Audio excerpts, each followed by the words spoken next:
আশা করি ভালো আছেন। 5 এবং এস দিয়ে কিভাবে আম আঁকবেন। প্রথমে আমি 5 লিখে নিচ্ছি।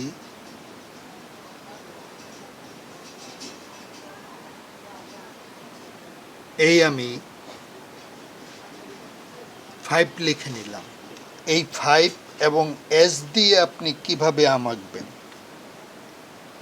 এই দিকে ডাবল লাইন, এরপর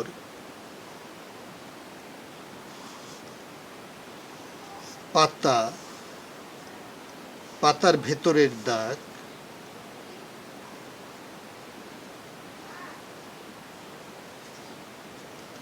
এরপর এই দিকে এস,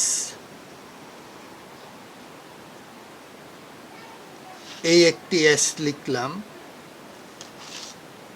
এই দিকে পাতা, পাতার ভেতরের দাগ,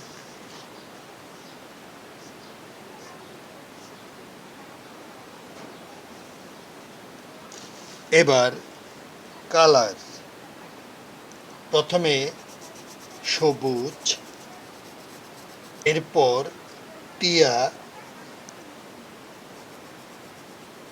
এরপর হলুদ,